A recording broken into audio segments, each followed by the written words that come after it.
Ini adalah 6 penyebab kenapa penyakit impoten alias disfungsi ereksi menjadi sulit sembuh. Udah minum berbagai obat tapi kok nggak ada perbaikan. Hati-hati, jangan-jangan kalian ada salah satu dari 6 penyebab berikut ini. Harapannya setelah selesai menonton video ini, kita menjadi memahami kondisi yang bisa memperberat ereksi dan bagaimana untuk mencegahnya supaya kita bisa sehat perkasa kembali. Saya Dr. Jeffrey Albari Tribowo, spesialis andrologi, ahli reproduksi pria pertama di Banjarmasin, Kalimantan Selatan. Salah satu kasus yang paling sering saya temui sebagai dokter andrologi itu adalah menangani kasus disfungsi ereksi, mulai yang stadium ringan sampai berat. Sebetulnya penyebab disfungsi ereksi berat itu secara garis besar ada banyak faktor, tetapi 6 kondisi inilah yang bisa membuat kita menjadi sulit untuk sembuh. Kita akan membahasnya satu demi satu. Langsung saja, penyebab pertama impoten sulit sembuh itu dikarenakan akar penyebab disfungsi ereksi yang tidak tertangani. Kita harus paham ya, yang namanya gangguan ereksi alias impoten itu merupakan sebuah gejala dari penyakit yang ada di dalam tubuh kita, sehingga sudah pasti ada akar penyebab yang mengakibatkan gejala tersebut menjadi muncul. Di sini letak kesalahannya. Banyak orang ketika mengidap impoten, dia fokus hanya memperbaiki gejalanya, minum obat-obatan sementara lah, sampai akhirnya dia akan ngerasain sewaktu-waktu, kok ereksi aku juga semakin gak membaik, terus udah minum obat gak ada perbaikan kayak dulu. Hal ini sebetulnya menunjukkan akar penyebabnya itu semakin parah dan berat sehingga membutuhkan penanganan sesegera mungkin. Bahkan kalau kita terus menyepelekan akar penyebab impoten ini tanpa menghiraukannya, bukan gak mungkin nantinya bisa timbul gangguan yang lebih berat dan serius di tubuh kita, mulai dari penyakit jantung atau bahkan stroke. Karena apa? Impoten itu menunjukkan ada permasalahan salah satunya di pembuluh darah penis. Yang kena awal itu adalah pembuluh darah kecil di penis. Lama-kelamaan bukan gak mungkin pembuluh darah yang besar yang kena, bisa di daerah jantung, di otak, sehingga akhirnya menimbulkan gangguan yang lebih serius di tubuh kita. Idealnya tentu ya, ketika seseorang mengidap penyakit impoten, sangat penting kita untuk mencari tahu akar penyebabnya apa sih, kemudian kita tangani. Karena apa? Kita sangat ingin ya akar penyebabnya ini ditangani sehingga fungsi ereksinya nanti akan bisa membaik dalam jangka panjang. Adapun ya, kemungkinan penyebab gangguan ereksi itu sebetulnya luas. Salah satu tersering yang bisa menimbulkan bahaya itu adalah penyakit diabetes mellitus alias gula tinggi. Jadi kita harus paham, gula darah itu memiliki nilai normalnya. Pada pasien-pasien yang mengidap gangguan ereksi, terutama dia ada faktor keturunan diabetes, kemudian usianya juga di atas 40 tahun, pola makannya tidak dijaga, selalu saya anjurkan untuk memeriksa kadar gula darahnya. Di sini yang sering menjadi polemik, karena kadang pasien saya bilang, "Dok, saya udah pernah kok cek gula di puskesmas, gula darahnya normal." Saya tanya balik, "Bapak ceknya gula darahnya puasa nggak?" "Enggak dok, sembarang aja." Nah, ini yang merupakan kekeliruan. Kalau kita mau mengetahui bagaimana sih gula darah kita harus mengecek ya, gula darah kita dalam keadaan puasa, kemudian 2 jam setelah makan, dan tambahannya satunya kita harus mengecek yang namanya HbA1c, atau penanda nilai kadar gula darah di tubuh kita dalam rata-rata 3 bulan. Sering banget ya saya nemuin orang-orang yang udah periksa gula darah acak, hasilnya normal. Tetapi ketika saya cek gula darah puasa 2 jam setelah makan dan HbA1c, benar saja ditemukan ternyata pada pasien tersebut mengidap penyakit diabetes mellitus. Ini yang kemudian sering mengakibatkan pengobatan impotennya menjadi tidak optimal. Setelah gula darahnya terkontrol, barulah dia bisa merasakan ereksinya jauh lebih baik. Kemudian di samping gula yang tinggi, juga salah satu penyebab yang lainnya itu adalah darah tinggi alias hipertensi. Jadi ya, kalau aliran darahnya itu tidak lancar karena hipertensi, ini sudah pasti akan mengakibatkan gangguan ereksi. Bahkan semakin tinggi tensinya, itu semakin besar kerusakan di pembuluh darah penisnya. Makanya saran saya, kita harus mengontrol ya, bagaimana nih tekanan darah kita. Di samping itu juga saran saya pertimbangkan untuk mengecek kolesterol di dalam tubuh. Jadi kolesterol itu dibagi menjadi 4. Ada yang namanya kolesterol total, ini merupakan kolesterol keseluruhan. Kemudian ada yang namanya LDL. LDL ini artinya adalah kolesterol jahat, dia harus rendah. Ketiga ada yang namanya HDL. Nah, kalau HDL ini pengecualian, dia merupakan kolesterol baik. Nilainya semakin tinggi, semakin baik. Terakhir, nah ini yang paling sering menjadi problem, yaitu adalah trigliserid. Trigliserid ini adalah lemak dalam darah. Kalau trigliseridnya tinggi, itu semakin besar kemungkinan terdapat penyumbatan pembuluh darah penis. Kita harus paham ya, kadang pada pria-pria, kolesterol tinggi itu sering timbul tanpa gejala. Tetapi ia muncul dalam bentuk keadaan yang sudah parah. Bukan gak mungkin di atas 40 tahun, awalnya dia ngerasain biasa-biasa aja, sampai akhirnya dia pembuluh darah di penisnya kesumbat. Akhirnya dia kesulitan untuk mencapai ereksi. Makanya sangat penting kolesterol ini jangan disepelekan. Tambahan lagi sebisa mungkin periksa juga ya kadar asam urat. Asam urat ini sebetulnya pemeriksaan yang sederhana, bahkan di puskesmas pun juga bisa.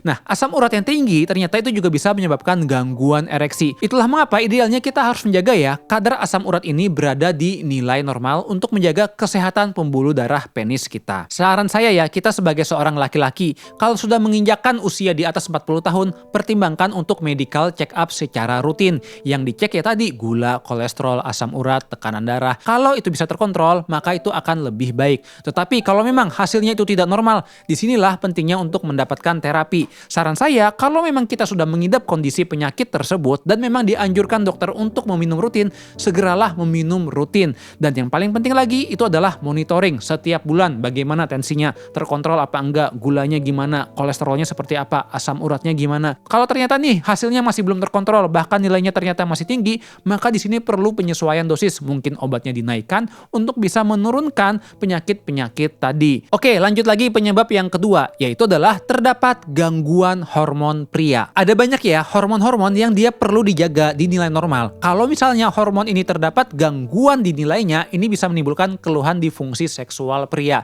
Sebut saja seperti hormon prolaktin, hormon tiroid, dan terakhir yang paling penting itu adalah hormon testosteron. Testosteron itu seperti bensinnya tubuh seorang pria untuk fungsi seksual. Kalau misalnya ya seorang pria hormon testosteronnya itu mulai terdapat penurunan, ini yang mengakibatkan seorang pria ngerasain gairahnya rendah, ereksinya menjadi terhambat, sensitivitas penisnya menjadi menurun, udah minum obat ereksi tidak ada perbaikan. Makanya saran saya ya, kalau misalnya seorang pria mengidap gejala tersebut ditambah lagi ada keluhan lain, badannya mudah capek, mudah ngantuk, moodnya gak stabil, segera deh periksakan hormon, terutama itu adalah hormon testosteron. Biasanya ya hormon testosteron ini mulai turun di atas usia 40 tahun. Tapi jangan salah, pria-pria usia muda pun bisa terdapat penurunan hormon testosteron pula. Terutama pada kalian pria-pria yang perutnya itu gemuk alias obesitas. Kegemukan ini akan membuat hormon testosteron menjadi lebih cepat terus. Atau mungkin kalian pria-pria jarang olahraga, kerjaannya mager tidur, terus makannya nggak dijaga, ngerokok, minum alkohol, stresnya tinggi. Itu bisa mengakibatkan hormon testosteron kita menjadi cepat turun. Terkait untuk tahu apakah hormon testosteron kita normal atau rendah, itu hanya bisa diketahui secara pasti melalui pemeriksaan laboratorium. Jadi di laboratorium kita akan diambil darah, kemudian dicek bagaimana nih nilai hormon testosteronnya. Kalau misalnya ya ditemukan hormon testosteronnya itu di bawah dari nilai normal, apalagi di bawah dari 350 nanogram per desiliter, ini menunjukkan kalau hormon testosteronnya sudah sangat rendah sekali dan memerlukan terapi. Biasanya setelah terapi testosteronnya diperbaiki, barulah dia akan merasakan fungsi ereksinya perlahan akan membaik, gairahnya juga akan ikut bagus, bahkan tulang, pembentukan sel darah merah, dan mood juga fungsi tubuhnya akan jauh lebih sehat. Baik, sebelum kita lanjut ke pembahasan lebih dalam, di sini saya minta tolong ya untuk kalian mengklik tombol subscribe di bawah ini. Karena ini akan membantu supaya saya semangat bikin konten dan kalian tidak ketinggalan ketika ada konten-konten edukasi selanjutnya tentang masalah penyakit disfungsi ereksi. Sekarang kita lanjut ke penyebab yang ketiga, yaitu adalah stres dan kecemasan setiap berhubungan seksual. Yang namanya fungsi seksual itu dikendalikan ya oleh sistem fungsi saraf yang tidak bisa kita kontrol. Masalahnya, saraf yang mengatur ereksi ini baru bisa bekerja dengan optimal kalau misalnya kondisi kita itu tenang, nyaman, rileks, dan chill. Pada seorang pria yang dia stresnya sangat tinggi banget, cemas terus setiap berhubungan, yang terjadi saraf yang mengatur ereksinya akan menjadi sulit bekerja. Coba deh kalian ingat-ingat ketika kalian ngerasa tubuhnya capek, stres, ada masalah keluarga, ada masalah dengan istri, pasti akan sulit untuk mencapai ereksi. Karena apa? Sarafnya itu tidak bisa bekerja dengan baik, saraf ereksinya tidak bisa terkoneksi. Makanya sangat penting kita harus mengendalikan pikiran kita. Bahkan ya pada pria-pria usia muda yang tubuhnya masih sehat, kalau misalnya nih ada stres, permasalahan pikiran, bukan gak mungkin itu bisa menyebabkan keluhan disfungsi ereksi. Makanya jangan sepelekan, pria muda yang masih sehat aja kalau stresnya tinggi sulit ereksi. Apalagi kalau pria-pria yang usianya sudah lebih lanjut. Sangat penting kita kelola stres. Kalau misalnya ada permasalahan kita handle dulu. Kalau misalnya stresnya semakin tidak tertahankan, pertimbangkan untuk berkonsultasi dengan tenaga kesehatan. Lalu saran saya ya, sebaiknya kita jangan pernah memaksakan diri untuk berhubungan seksual kalau misalnya pikiran kita itu stres, capek, lagi depresi, cemas. Bukan gak mungkin karena kondisi tersebut akhirnya timbul kendala gangguan ereksi. Awalnya bisa ereksi, tiba-tiba di tengah-tengah kempes duluan. Nah akhirnya apa? Seringkali pada pria-pria dia menjadi panik. Loh kok ereksinya jadi kempes ya? Besokannya ketika dia mau berhubungan seksual, dia jadi cemas dan khawatir. Aduh, kira-kira bisa ereksi nggak ya? Jangan-jangan nanti kempes lagi. Justru kondisi inilah kekhawatiran tiap berhubungan yang akan semakin membuat seorang pria menjadi sulit berhubungan seksual dan gangguan ereksinya semakin berat. Istilah kondisinya disebut dengan fear of failure atau takut akan kegagalan. Jadi tiap berhubungan seksual tuh bawaannya kayak kita mau ujian, gugup gitu. Aduh, bisa nggak ya? Bisa nggak ya? Kekhawatiran ini yang akan semakin menekan gangguan ereksi. Justru misalnya ya kalau kita berhubungan seksual, kondisinya tuh lebih tenang, chill, kemudian kita let it flow aja, itu justru ereksinya akan jauh lebih baik dibandingkan kita dalam kondisi yang cemas dan stres setiap berhubungan seksual. Oke, kita lanjut ke penyebab yang keempat, yaitu adalah gangguan disfungsi ereksi derajat berat yang dibiarkan lama. Kenapa sih penis itu sangat penting untuk bisa terjadi ereksi? Karena ketika penis terjadi ereksi, maka pembuluh darahnya itu akan memberikan makan untuk jaringan-jaringan penis. Oksigen akan diantarkan sehingga jaringan penisnya menjadi sehat. Pada pria yang mengidap gangguan ereksi, pembuluh darahnya itu menjadi tidak lancar sehingga jaringan penisnya tidak mendapatkan makanan. Karena kondisi ini semakin lama jaringan penisnya semakin rusak. Bahkan sering saya temuin ya pada pasien yang mengidap gangguan ereksi semakin lama, dia merasakan kalau penisnya ini semakin kecil. Kenapa kecil? Karena tadi jaringannya ini rusak, alhasil penisnya menjadi ketarik dan ini mengakibatkan terlihat kecil. Makanya buat para pria, kalau misalnya nih ereksinya awalnya normal, tapi tiba-tiba kok mulai agak turun kekerasannya, segera cari tahu penyebabnya apa. Karena kalau dibiarkan makin lama, dari yang awalnya kekerasannya menurun, nanti dia akan ngerasain makin lama bahkan nggak bisa untuk berhubungan seksual. Sampai yang terakhir paling parah, kalau dibiarkan lagi, penisnya menjadi kecil terus, tidak bisa membesar sama sekali. Kondisi inilah yang disebut dengan disfungsi ereksi berat. Jaringannya semakin rusak parah. Dan kalau jaringan rusaknya ini semakin parah dibiarkan lama, maka yang terjadi adalah jaringan-jaringannya ini akan menjadi kerusakan dan akan diganti dengan jaringan parut sehingga akan mengakibatkan fungsi ereksinya menjadi sulit. Sekarang kita lanjut ya, penyebab yang kelima, yaitu adalah masih mempertahankan pola hidup yang tidak sehat. Kadang banyak pria ya yang udah mendapatkan terapi obat ereksi, ngerasa fungsi seksualnya membaik, tetapi dia masih mempertahankan kebiasaan-kebiasaan buruknya. Dia masih sering ngerokok, rokoknya banyak, nge-vape, minum alkohol, jarang olahraga, stresnya tinggi. Ini yang kemudian akan mengakibatkan fungsi ereksinya semakin turun. Ibaratnya dalam kendaraan itu remnya menjadi keinjak lagi, menjadi mogok deh mobilnya, sulit untuk berfungsi dengan normal.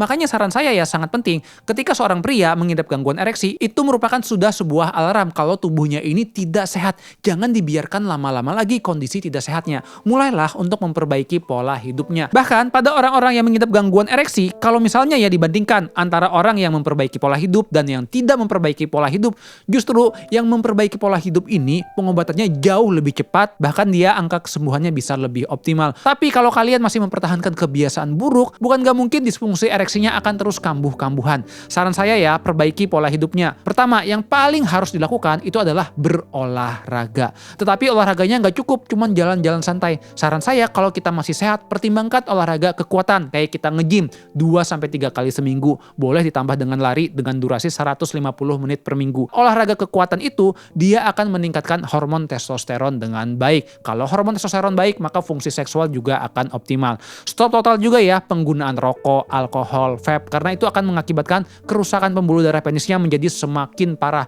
Lalu saran saya juga harus kelola stres, kemudian tidurnya harus cukup 7-9 jam setiap malam. Karena tidur ini sangat dibutuhkan untuk pembentukan hormon testosteron yang baik. Lalu jangan lupa juga ya untuk memperbaiki pola makan kita. Kurangi makanan-makanan yang kolesterol tinggi, gula tinggi, manis-manis. Sebaiknya perbanyak protein. Protein dari daging segar seperti daging ikan, daging ayam, kemudian daging merah. Lalu banyakin juga ya buah dan sayur-sayuran.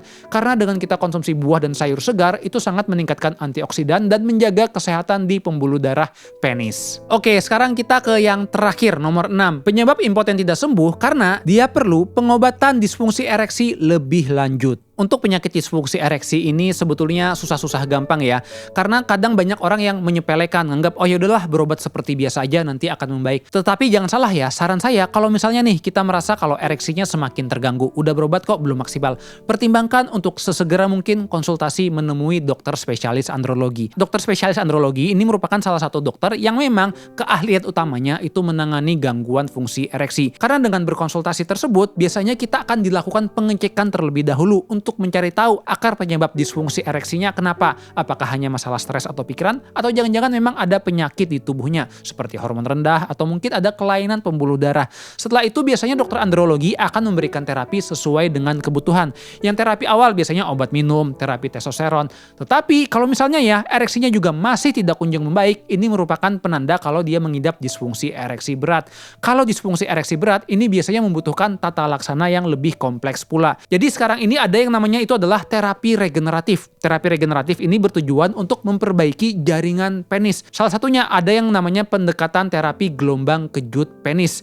Jadi penisnya itu diberikan terapi gelombang kejut dengan frekuensi rendah. Penelitian menunjukkan pemberian terapi gelombang kejut ini mampu memperbaiki pembuluh darah penis sehingga fungsi ereksinya bisa membaik. Selain itu juga ada ya terapi regeneratif lain untuk memperbaiki jaringan penis. Contohnya ada terapi sekretom dan stem cell yang sampai saat ini masih dalam tahap pengembangan lebih lanjut. Oleh karena itu, kalau misalnya seseorang mengidap disfungsi ereksi, jangan udah cemas dulu dan merasa kalau dunia ini runtuh. Pertimbangkan saran saya untuk berkonsultasi dengan ahlinya dokter andrologi, tujuannya untuk mendapatkan terapi yang tepat dan sesuai dengan kebutuhan tubuh kita. Buat kalian yang penasaran, kira-kira terapi disfungsi ereksi itu ada apa aja sih pilihannya dan terapi apa yang sudah rutin dikerjakan oleh dokter andrologi secara langsung? Di sini saya sudah pernah ya membuat video pilihan terapi untuk menangani disfungsi ereksi. Kalau kalian ingin menyaksikannya, bisa klik link berikut ini. Terima kasih sudah menyaksikan.